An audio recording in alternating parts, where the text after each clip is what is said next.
Pemirsa, kembali lagi bersama saya Albu Kolbi di program acara Talk Show Sebaiknya Anda Tahu dan masih bersama narasumber kita Bapak Eka Rahman. Pak Eka, Oke. tidak terasa ini sudah di segmen ketiga begitu.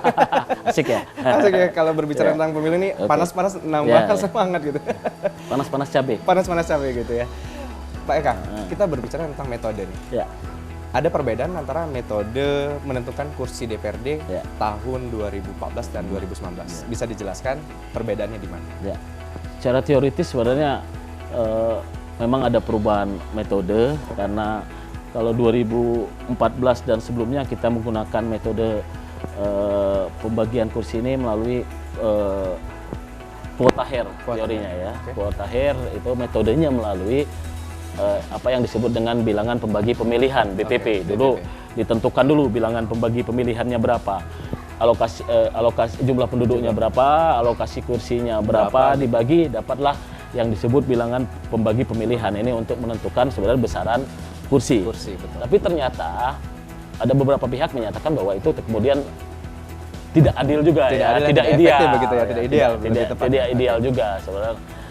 Maka kemudian hari ini dipakailah apa yang disebut dengan divisor atau lebih tepatnya menggunakan metode Scintillax murni ya. Oke. Jadi nanti pembagian kursinya pakai ada konstanta awal. Konstanta awal itu diikuti bilangan pembagi 1, 3, 5, 7. Itu teoritisnya panjang lah. Ya. Nah, kembali pada pertanyaan tadi bahwa apakah akan ada perbedaan? Perbedaan tentu ada perbedaan ini. Oke. Menurut beberapa penelitian, Perludem terutama yang saya sitir, Kumpulan Pemilu dan Demokrasi, menyatakan bahwa memang sistem metode kuota divisor Scintillax murni itu lebih menjamin signifikansi antara perolehan kursi dengan perolehan suara dengan perolehan kursi misalnya. Saya ingin enggak, saya ingin menjelaskan begini misalnya. Dalam konteks Lubuk Linggau, Oke. di dapil 4, Oke. Lubuk Linggau Timur misalnya, ada partai Gerindra dan partai PDIP itu sama-sama memperoleh 1 kursi. 1 kursi. Ya. Betul. Tapi selisih perolehan suaranya sangat Signifikan banyak, ya. sangat banyak sekali. Ada 6.000 sampai di 3.000 atau berapa begitu ya. itu ya. Itu nah sama-sama 1 kursi ya kan. Kenapa? Kemudian orang mengatakan tidak adil, kemana suara yang Kemana yang suara tidak yang- yang 3.000 tadi. Itulah kemudian ada beberapa revisi terkait metode pembagian kursi ini kursi, menggunakan Scintillax murni. Tapi menurut saya dalam konteks kabupaten kota, pembagian kursi kabupaten kota, metode Scintillax murni tidak akan terlalu signifikan merubah peluang ya Bacalek sendiri ya, Bacalek dan- sendiri ya. Karena itu tadi pelajarannya bahwa dalam beberapa kali pemilu dengan menggunakan sistem kuota Hare tidak ada di Kota Lubuk Linggau ini caleg yang mendapatkan BPP, bilangan pembagi pemilihan ya. Tetap dia pakai ranking partai. Nah, itu yang terjadi hari ini, saya pikir dia tetap ada pengaruhnya lah, sedikit tapi tidak akan terlalu signifikan. Kecuali mungkin untuk yang bilangannya besar ya besar, mungkin akan terlihat begitu ya. akan terlihat. Misalnya untuk caleg DPR RI itu mungkin metode ini akan simulasi yang dilakukan setelah penggunaan Scintillax ini memang kemudian partai-partai, ada beberapa partai besar, Golkar, PDI dan ini memang gitu ya. meningkat. Ada penambahan kursi jika menggunakan hasil pemilu 2014 menggunakan Scintillax ya. Tapi setelah disimulasikan di kabupaten kota, saya lihat pernah ikut pelatihan di KPU Kabupaten Musirawas, memang tidak terlalu begitu ya. signifikan ya untuk merubah metode pembagian kursi. Kayaknya seperti awal, hampir akan sama gitu, seperti tidak terlalu signifikan untuk jauh lah ya. Mungkin akan ada partai ini mendominasi dengan katakanlah 8 kursi ini tidak dapat, saya pikir tidak seperti itu. Apalagi saya katakan tadi bahwa faktor lain yang menentukan peluang untuk bisa mendapatkan kursi di DPR ini bukan hanya pada parpolnya, tapi kemudian pada calegnya, gitu ya. kemudian pada sebaran calegnya. Gitu. Kalau calegnya dia merata dari katakanlah satu daftar caleg dalam di satu dapil itu, kemudian 1, 2, 3, 4, 5 ini potensi perolehan suaranya 1.000, saya pikir itu lebih menjamin daripada satu dapat 4.000, Tapi 2, yang lain 3, 4-nya dapilnya tidak mendukung. Betul itu sekali. makanya di angka puluhan. Dan itu sangat berpengaruh sekali Dan itu terhadap sangat kursi berpengaruh DPRD sekali, Kota ya. Lubulingga.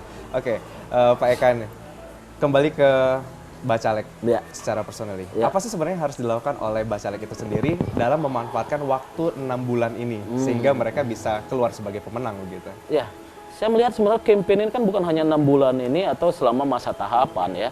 5 tahun, Oke. sejak dia meniatkan diri Seharusnya untuk sudah menjadi mulai seorang begitu ya. caleg, dia sudah mulai mempersiapkan ini. Itu bagi caleg baru sebenarnya.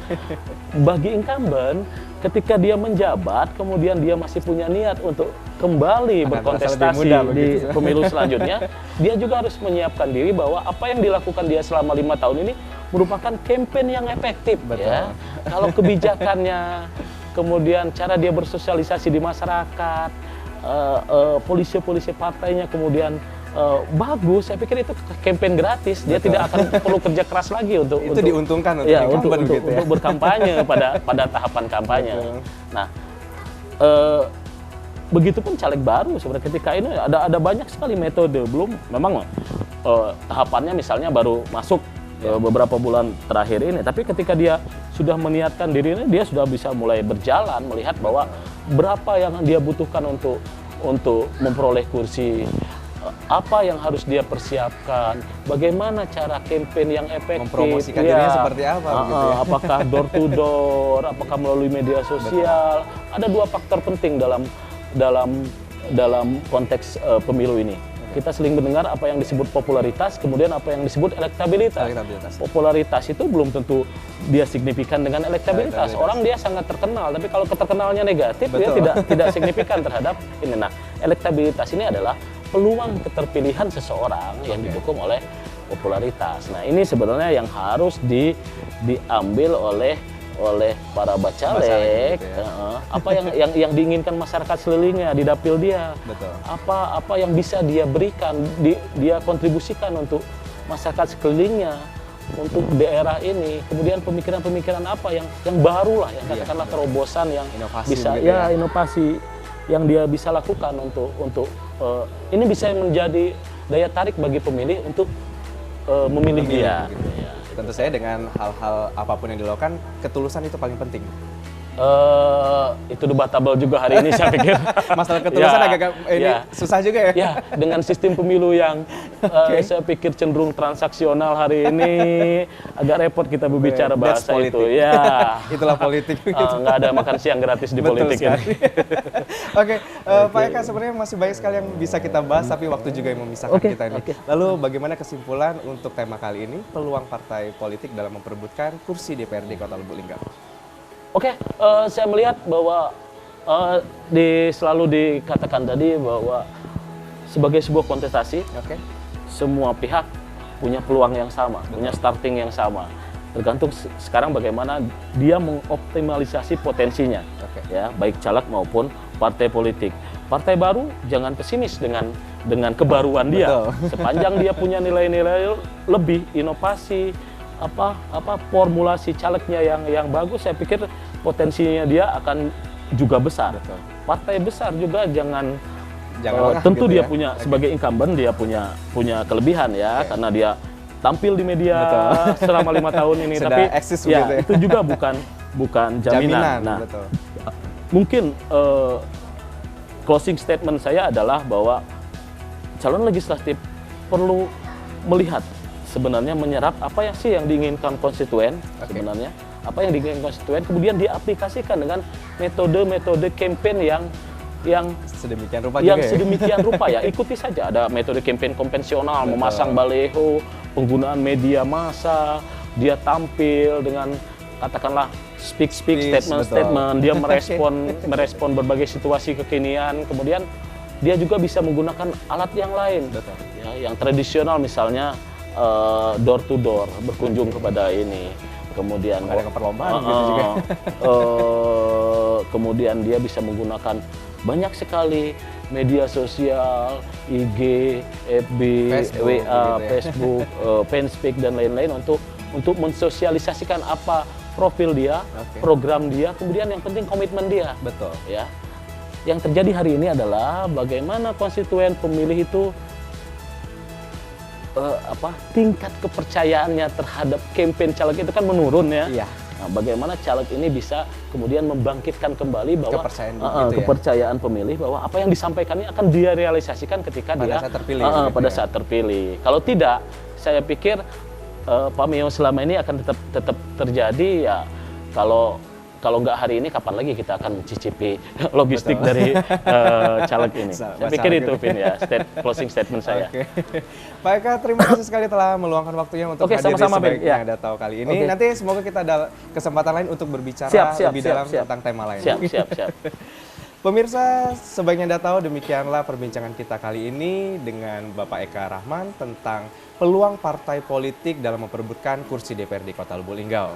Saya Albu Kolbin bersama kru dan rekan kerja yang bertugas pamit. Wassalamualaikum warahmatullahi wabarakatuh. Silam Pari TV, punya kita Gale. Sampai jumpa.